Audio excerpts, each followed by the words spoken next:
On a rainy evening, a young girl, Tess Marshall, arrives in Detroit for a job interview. She has booked a house in advance through a rental site, but when she arrives at the place, she doesn't find the key in the specified place. Noticing some movement inside, the girl rings the doorbell. Seeing a young guy on the threshold, Tess is confused.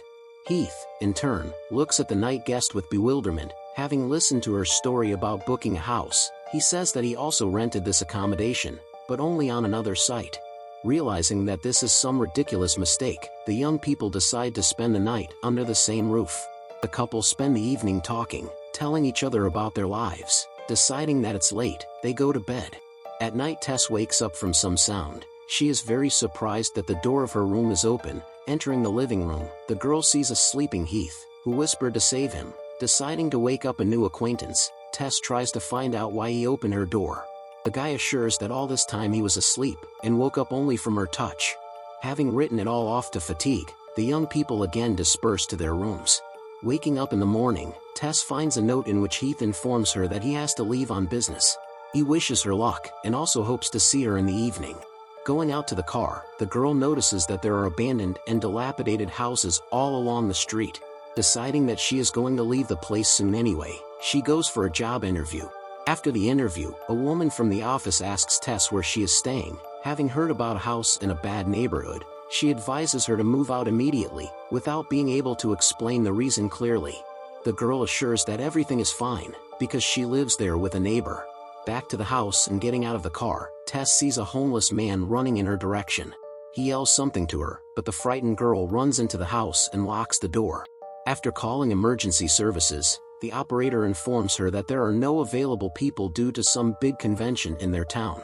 What's more, the homeless man has already vanished somewhere, which means the danger is over. Deciding to wait for Heath, Tess looks around the house and goes into the basement. The door accidentally slams shut, and the girl has nothing left but to look for a way out.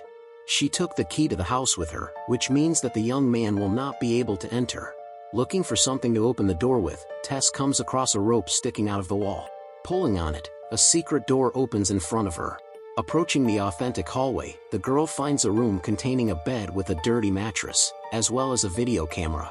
Realizing that this is the place where something terrible was happening, she rushes away with all her legs. Hearing Heath's voice, Tess manages to attract his attention through the basement window. Having received the key, the guy enters the house and frees the girl from the basement. She immediately reports her discovery, and offers to leave immediately. Having calmed the girl, the young man goes down to the basement to personally verify what he heard. After waiting about 15 minutes, Tess goes in search of the guy. Not finding him in the room with the camera, she explores the corridor and finds the entrance to the dungeon. Hearing some sounds, the girl goes to them. In the stone corridors she finds a frightened Heath, who assures that there is someone else in this place.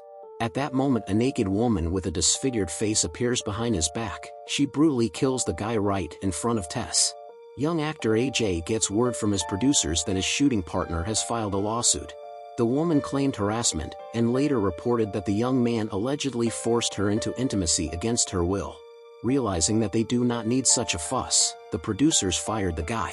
The high-profile case is immediately spread on all news channels, and AJ has nothing to do but to look for a good lawyer. Given that legal services are extremely expensive, the young man follows the advice of a financial advisor and goes to Detroit to put up for sale the house, which all this time rented. The lawyer assures that the investigation will react negatively to the fact that the guy flew to another state. However, AJ arrives at his house anyway and is surprised to see the unpacked items.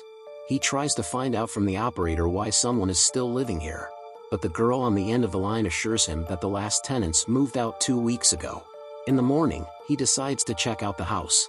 In the basement, LJ finds a secret door and goes down into the dungeon. Not feeling the danger, the guy walks down the long corridors, and at this moment he is attacked by the same naked woman. She pushes the victim into the pit, where he is met by a frightened Tess. 1980, in the fragrant neighborhood of Detroit goes a measured life. A young man named Frank moves into house number 476. Under the guise of a plumber, he inspects the neighboring houses, thus finding out where lonely women live. The man kidnaps his victims and locks them in the basement. He uses them to fulfill his male needs, filming the whole process on camera. When the captives became pregnant and gave birth to children, Frank abused them as well, not forgetting to film the process. Tess bandages AJ's wound and explains that the ugly woman considers herself a mother and the captives must play the role of her children. After a while, a hand with a bottle appears from above, trying to feed the young man. Despite Tess' entreaties not to resist, AJ starts to turn away stubbornly. Unwilling to tolerate such behavior, the mother pulls the boy out of the pit and drags him into the room, forcing him to take her breast like a baby. Taking advantage of the fact that the cage on top remained open, Tess gets out of the pit and hurries to the exit. The slammed door to the basement does not give in, and then the girl tries to get out through the window. The homeless man who tried to warn her a few days ago comes to her aid.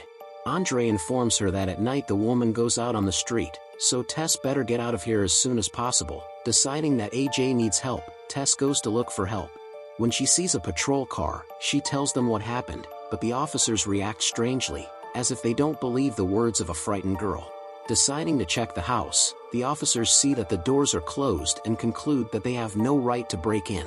They drive away, leaving a stunned Tess. Meanwhile, Tess waits for darkness, sitting in her car, seeing her mother running out on the porch. She runs over her, and then rushes to AJ's aid. Hearing footsteps, the guy shoots blindly and hits the girl. Realizing what he has done, he drags the wounded Tess outside. Coming to her senses, she notices that her mother's body is not on the hood. Deciding that it is urgent to get away, the couple hurry along the street. Meeting Andre, they take refuge in his dwelling. He tells them that the mother is the result of Frank's numerous incestuous affairs with his victims. The man does not have time to finish, because the woman who appeared behind him pounces on him and, of course, brutally kills him. Frightened, Tess and AJ run away and climb the water tower. Deciding that someone alone can be saved here, the guy pushes the wounded girl down, forcing her mother, who considers her child, to jump after her.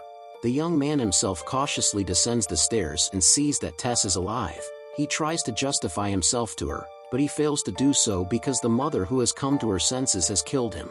After she tries to gesture to persuade the girl to return to the house, but she reaches for a revolver and shoots the mad woman in the head.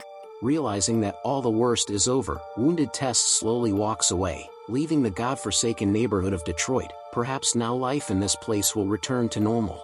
Guys, thank you so much for watching. Like, subscribe and, of course, comment. And let me know what you thought of the movie. See you soon.